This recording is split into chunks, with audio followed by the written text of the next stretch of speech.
सत्संग जी, प्रीत in the हेड़ी,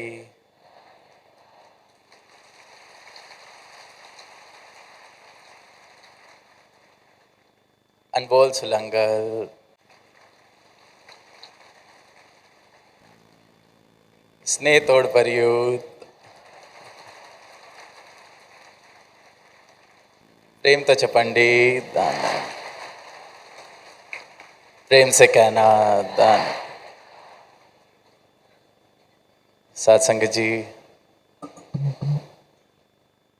ये दक्षिण भारत का ये समागम जिसका आनंद हम सभी ले रहे हैं और अनेक भाषाओं में भक्ति भरे भाव हमने श्रवण किए।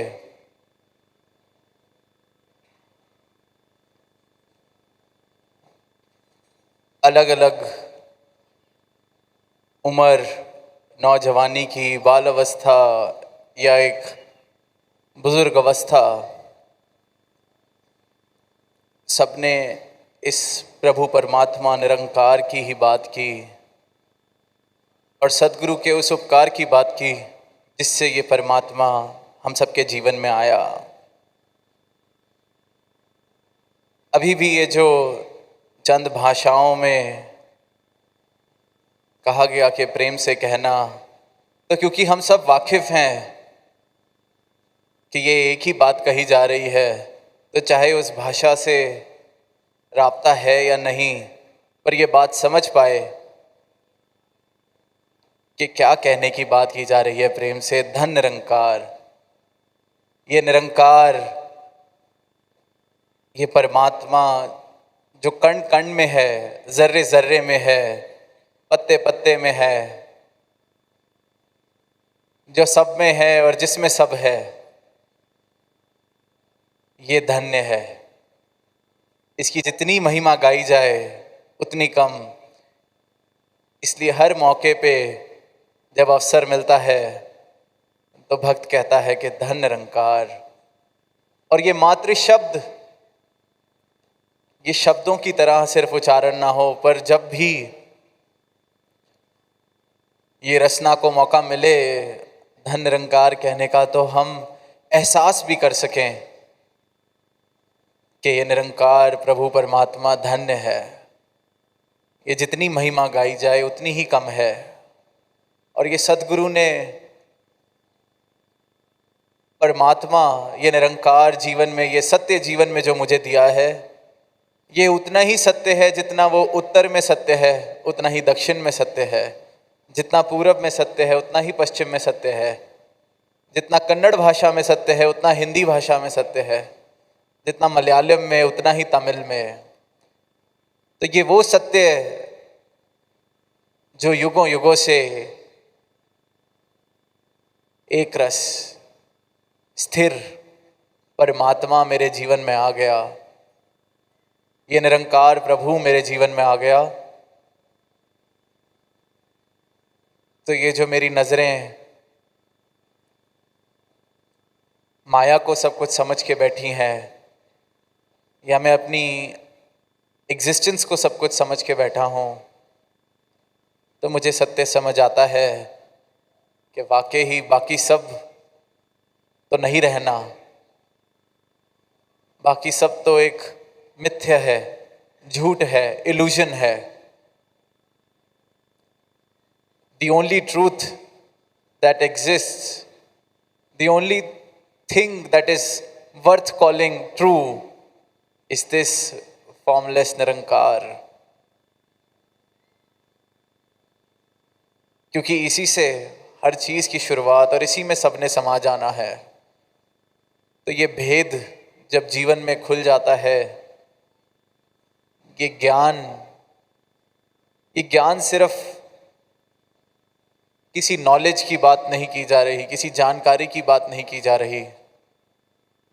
ये ब्रह्म ज्ञान जब सद्गुरु जीवन में देते हैं तो मेरी नज़र हर पल में, हर जर्रे में इस परमात्मा के दर्शन करने की क्षमता रखने लगती है। मेरे हर एक कर्म में ये प्रेम बहने लगता है, क्योंकि इस परमात्मा से प्रेम होने लगता है मुझे।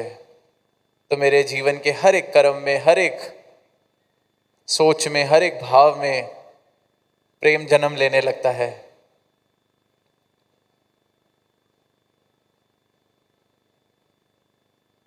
पर इंसान परमात्मा के विषय में, धर्म के विषय में बहुत सारी भ्रांतियां बना बैठता है। अपना अपना परमात्मा भी इंसान ने अपनी मर्जी से बना लिया है, बांट लिया है। किसी को लगता है कि एकांत में इस परमात्मा को पाया जा सकता है। किसी को लगता है कि कोई किसी खास वक्त पर सो के या उठ के इस परमात्मा को पाया जा सकता है। किसी को लगता है कि कोई पीड़ा उठा के, कोई त्याग तप करके ही इस परमात्मा को पाया जा सकता है। जैसी जिस स्थान की मान्यता, जैसी जिस स्थान की संस्कृति, सबने परमात्मा के विषय में उस प्रकार की ही मान्यता बना ली है। पर जब ये सच जीवन में आता है तो बात समझ आती है कि इस परमात्मा को तो मेरी तरफ से किसी तप त्याग का मोहताज तो ये परमात्मा हो ही नहीं सकता। जो समय को बनाने वाला है उसको मैं किसी समय में कैसे बांध सकता हूँ कि सुबह सुबह या रात को या दिन के इस घड़ी ही इस परमात्मा को अगर याद किया जाएगा या इसकी महिमा गाई जाएगी तो इसको रिझाया जाएगा। जिस परमात्मा ने समय बनाया, मुझे बनाया, मैं खुद उसको कैसे सीमित कर सकता हूँ? ये तो मेरी अपनी, इंसान की अपनी सीमित सोच का प्रमाण है। ये तो प्रूफ है, एविडेंस है कि इंसान कितनी ज़्यादा सीमित सोच रखता है कि परमात्मा, असीम परमात्मा जो इस सृष्टि का कर्ता धर्ता, उसको भी मैंने अपनी मान्यता के हिसाब से घड़ी में बांध लिया, कर्म कांड में बांध लिया। तो ये मान्यताएं, ये भ्रांतियां अक्सर फिर दीवारों का कारण बनती हैं, क्योंकि मान्यताएं सबकी अपने अपने हिसाब की। जो उत्तर से आए उनकी अपनी मान्यता, जो पहाड़ों में रहने वाले उनकी अपनी मान्यताएं, जो फिर दक्षिण में हैं उनकी अपनी मान्यताएं, जो पश्चिम में हैं, फिर जो विदेश में है। बस इसी प्रकार इंसान इन भ्रांतियों की वजह से, इन मान्यताओं की वजह से एक दूसरे से दूर, प्रेम से दूर बस बढ़ते ही जा रहे हैं। हर कोई ये प्रयास कर रहा है कि दूसरे को समझा सके कि जिस बात पे मैं विश्वास करता हूँ वो ज़्यादा सच्ची है। तुम अपना विश्वास या अपनी मान्यताएं छोड़ो, मेरी बात मान लो।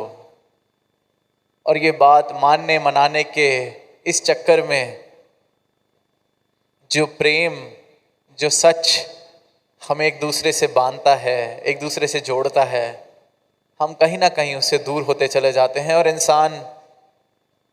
इंसान से ही नफरत कर बैठता है, दूर हो बैठता है। पड़ोसी छोड़िए, कितनी बार तो घर के अंदर देखते हैं कि 4 जनों का परिवार और आपस में ऐसी दूरियां बन जाती हैं क्योंकि मुझे लगता है कि मैं सही हूं और सामने वाले को लगता है वो सही है। अब जीवन जीते हुए, इस जीवन को अनुभव करते हुए कुछ चीज़ों पे तो ये बात मानी जा सकती है कि किसी को कुछ ठीक लगा, किसी को कुछ ठीक नहीं लगा, किसी को किसी प्रकार का खाना पसंद आया, किसी को किसी प्रकार का खाना पसंद आया। ये माया रूपी बातों में जो इस शरीर के लिए बनी है, इस मन के लिए बनी है, वहाँ तो ये भेदभाव आ सकते हैं, वहाँ तो ये डिफरेंस ऑफ ओपिनियंस हो सकते हैं। पर ये परमात्मा जो है ही एक, जितना मुझ में उतना आप में, जितना किसी और में, जितना मेरे पड़ोसी में उतना ही मुझ में, तो यह कैसे फिर दूरी का कारण बन सकता है? तो इस बात का अगर जवाब ढूंढते हैं तो सिर्फ एक ही शब्द समझ में आता है, वो है अज्ञानता। कि मैं वाकिफ ही नहीं हूँ, जिसको मैं पूज रहा हूँ, जिसकी भक्ति मैं करना चाह रहा हूँ, जिसको मैं खुश करना चाह रहा हूँ अपने अच्छे कर्मों से, अपने अच्छे जीवन से, उसको मैं जानता ही नहीं। और अपने ही हिसाब से मैं इस सच को बनाए जा रहा हूँ और अपनी मान्यताओं में और पक्का हुआ जा रहा हूँ, और इंसान इंसान से दूर होता जा रहा है। तो इस दूरी को मिटाने का सिर्फ और सिर्फ एक ही तरीका, एक ही हल, कि सच को जीवन में शामिल कर लिया जाए। सदगुरु के ब्रह्म ज्ञान द्वारा जब मैं इस सत्य को देखता हूँ, इस परमात्मा के दर्शन तत्व रूप में करता हूँ, तो फिर मान्यताओं की गुंजाइश ही नहीं बचती। अगर आज सुबह के समय या अभी रात्रि के समय हम सब बाहर खड़े हो जाएं, तो इस बात पर विश्वास करने की ज़रूरत नहीं होगी कि बाहर अंधेरा है, सूरज ढल चुका है। अगर हम बाहर जाएंगे, हम इस बात पर विश्वास की गुंजाइश नहीं करेंगे। हम सब मान जाएंगे कि हाँ, बाहर अंधेरा है, हम सब देख सकते हैं। तो इस बात पर लड़ाई भी नहीं हो पाएगी कि कोई कहेगा कि अंधेरा नहीं है या कोई कहेगा अंधेरा है, क्योंकि सबको बराबर दिख रहा होगा अंधेरा है। और वहीं सुबह सूर्य उदय के बाद अगर हम बाहर खुले मैदान में खड़े हो जाएं और एक दूसरे के साथ इस बात पर चर्चा करें कि मुझे लगता है कि सूरज उग गया है, तो हम सब कहेंगे इसमें लगने की क्या बात है, सूरज तो उगा हुआ है, रोशनी हम सब देख पा रहे हैं, इसका एहसास हम सब कर पा रहे हैं। तो मान्यताओं की गुंजाइश नहीं। फिर कोई कहेगा कि मेरा मानना है कि सूरज उग गया है, तो ऐसी बात की कोई खास गुंजाइश महसूस नहीं होगी, क्योंकि सब कहेंगे कि मानने की क्या बात है, सूरज तो उगा हुआ है, हम सब के लिए बराबर उगा हुआ है। तो मसले खत्म, दूरियां खत्म, मान्यताएं, इनकी ज़रूरत खत्म। तो वहीं अगर इस परमात्मा के दर्शन भी जब हो जाते हैं, तो फिर ये मान्यताओं की, भ्रांतियों की दीवारें गिरने लगती हैं, क्योंकि हम सब कहेंगे कि ये अंग-संग है, आप में है, मुझ में है, हमारा सच्चा रूप जिसके हम सब अंश हैं, ये परमात्मा है। और युगों युगों से सदगुरु ने यही ब्रह्म ज्ञान मानवता को, मानव को दिया है, और एकत्व भरा जीवन सबकी झोली में डाला है। When we say no one, believe in one, become one, कि इस एक को जानो, एक को मानो और एक हो जाओ, तो ये सिर्फ और सिर्फ मेरी अज्ञानता के कारण मैं इस एकत्व को नहीं देख पा रहा। एकत्व तो स्थापित हुआ ही हुआ है। परमात्मा हर एक में बराबर बसता है, ना कोई ऊंचा है ना कोई नीचा है। पर मेरी आंखों के आगे, मेरे मन के ऊपर भ्रांतियों की धूल जमी हुई है, अज्ञानता का चश्मा चढ़ा हुआ है। इसलिए शायद ये कहना पड़ता है कि एक को जानो, एक को मानो, एक हो जाओ, क्योंकि अपने सच से, अपने इस एक से, एक रूप से इंसान इतना दूर हो चुका है, इसको भूल बैठा है। इसलिए फिर सदगुरु इसको बार बार याद दिलाते हैं, ये कह के कि एक को जानो, एक को मानो, एक हो जाओ। और जिसने इस एक को देख लिया, फिर एक हो जाना तो अपने आप ही होना है। जैसे पानी को अगर उबाला जाए, तो जब वो 100 डिग्री पर पहुंचता है तो भाप अपने आप बनती है, कुछ करना नहीं पड़ता अलग से। उसी प्रकार जब इस परमात्मा को जान लिया, देख लिया, तो एकत्व तो स्थापित हो ही जाना है। जैसे सबने सूरज के दर्शन कर लिए तो सबने मान ही जाना है कि रोशनी है, सूरज उगा हुआ है। लड़ाई का या दूरी का या मन मुटाव का कोई कारण इस विषय पर रह ही नहीं जाता। इसी प्रकार एक छोटी सी कहानी हाल ही में सदगुरु माता जी ने साझी की अपने विचारों में, कि गुरु ने अपने शिष्य को कहा, जो उनकी सेवा करता था, उनके पास ये ब्रह्म ज्ञान की दात लेने आया था, अपना जीवन अर्पित समर्पित कर रहा था ताकि एकत्व को हासिल कर सके। पर उस शिष्य की जो आंखें थीं उनमें कोई इस प्रकार का दोष था कि उसको दो नजर आते थे, दो दिखाई पड़ते थे। तो एक दिन गुरु उसको कहते हैं कि वो जो किचन के अंदर रसोई में एक शहद की बोतल पड़ी है, आप मेरे लिए उस शहद की बोतल को ले आइए। तो शिष्य जाता है और वापस आता है, लेकिन खाली हाथ वापस आता है। तो जब गुरु पूछते हैं कि कहाँ है वो शहद की बोतल, तो आगे से जवाब देता है कि वहाँ दो शहद की बोतलें हैं, मैं कौन सी शहद की बोतल लेके आऊं? तो गुरु आगे से कहते हैं, काम करो, एक बोतल को तोड़ दो और जो बोतल बच जाए उस बोतल को ले आना। अब शिष्य यही करने जाता है और फिर वापस आता है और फिर खाली हाथ। तो अब गुरु उसको देख के कहते हैं कि हाँ जी क्या हुआ? तो कहता है, मैंने एक बोतल तोड़ी तो दूसरी भी टूट गई। और वो हंस के उसको कहते हैं कि बस यही नज़र बदलनी है कि ये एक नहीं, ये दो नहीं, ये एक ही है। तो गुरुओं ने, पीरों ने, पैगंबरों ने इशारों में ही इस सत्य को समझाया है, बताया है। ऐसी सहज बातों से ही अपने सिखों को, गुरसिखों को, अपने शिष्यों को इस सच के राज, इस परमात्मा के राज बताए हैं। और जब ये कहानी सुनी और पढ़ी तो फिर यही भाव आए कि इंसान भी जो एक है, हर जगह एक है, बस ये अपनी आंखों का दोष है, ये मेरी मैं, ये मेरा जो माया को लेके जो रिश्ता है माया के साथ, ये अंधकार भरा चश्मा जो है, जो मुझे एक को भी दो देखने पे मजबूर करता है। पर ये बात मैं समझता नहीं कि इस एक के बगैर तो ये दूसरा भी नहीं है, वो दूसरा तो सिर्फ और सिर्फ परछाई है। तो जब ये एक इस प्रकार दिखने लग जाता है, जीवन में आ जाता है, तो वाकई हर पल में इस एक के दर्शन जब होते हैं तो सुकून, जिसकी बात हम आज सुन रहे हैं, इस सुकून भी जीवन में सहज में ही आने लगता है। और अक्सर हम सुकून शब्द को बड़े आम शब्द की तरह इस्तेमाल करते हैं, पीस की, पीस, और सेंटेंसेस में हम कह देते हैं कि I want some peace, give me some time, I want some peace. तो ये सुकून,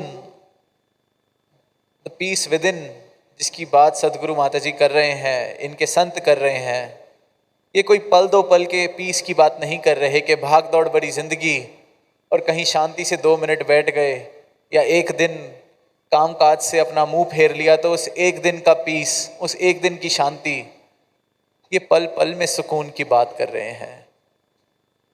ये आवाज दे रहे हैं हर एक इंसान को कि ऐसा जीवन जीना संभव है जिसके हर पल में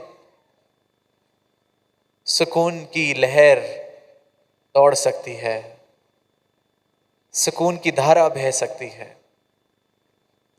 ऐसा सुकून जो आपसे फिर कोई ले नहीं सकता, क्योंकि वो सुकून किसी परिस्थिति पर निर्भर नहीं है कि आज बाहर धूप है तो सुकून कम हो गया, हवा चली तो सुकून आ गया, बाहर कोई मुझसे नाराज है तो सुकून चला गया, कोई मेरी वाह वाह कर रहा है तो सुकून आ गया। ये ऐसे किसी सस्ते सुकून की बात नहीं, अमूल्य, बहुमूल्य, जिसके मुकाबले की किसी की तुलना नहीं, ऐसे सुकून की बात जो किसी परिस्थिति का मोहताज नहीं। तो ये वो सुकून है जो सदगुरु की कृपा से झोली में आता है। और यहाँ आए हर एक संत ने, चाहे वो गीत के माध्यम से भाव रखे, चाहे अपने मन के भाव शब्दों द्वारा रखे, यही आवाज दी हर एक इंसान को कि परमात्मा, इस परमात्मा को जान लीजिए, इस परमात्मा को जीवन में इस प्रकार शामिल कर लीजिए कि दूरियां खत्म हो सकें, भ्रांतियां खत्म हो सकें, भ्रम खत्म हो सकें। जो कबीर दास जी की वाणी में शब्द आते हैं कि काशी काबा एक है राम रहीम, मैदा एक पकवान बहु, बैठ कबीरा जीम। कि काशी भी एक है, काबा भी एक है। ये फर्क के कारण नहीं, ये तो बल्कि कारण बनने चाहिए एक दूसरे के नजदीक आने के। कि जिस भी रूप में ये पीर आए, पैगंबर आए, ये बात एकत्व की ही करके गए। तो चाहे वो पूरब में बात हो रही है, चाहे पश्चिम में, चाहे उत्तर में या दक्षिण में, चाहे अल्लाह की बात हो रही है, चाहे गॉड की, चाहे परमात्मा की, भगवान की, वाहिगुरु की, बात इस एक की ही है। बात प्रेम की ही है। बात मानव को मानव से जोड़ने की ही है। और ये सब सिर्फ तब मुमकिन है जब ये परमात्मा मेरी मान्यता ना रह जाए, मेरी अपनी मन की बनाई हुई कोई मान्यता या मेरी संस्कृति या मेरे समाज की दी हुई कोई मान्यता ना रह जाए, बल्कि मेरा अपना अनुभव हो जाए। इस परमात्मा को मैं इन आंखों से देख सकूं, इसकी भक्ति फिर करूं, इसके प्रेम को अनुभव कर सकूं। फिर ये मान्यताएं से उठकर एक सच की तरह मेरे जीवन में शामिल हो जाता है। और फिर यही सच प्रेम को हर एक जगह स्थापित करता है, मानव को मानव के नज़दीक लेकर आता है, सिर्फ और सिर्फ प्यार भरा, प्रेम भरा एक संसार बसाता है। तो दास और शब्दों का सहारा ना लेते हुए इन्हीं शब्दों से आपसे आज्ञा लेगा। प्रेम से कहना,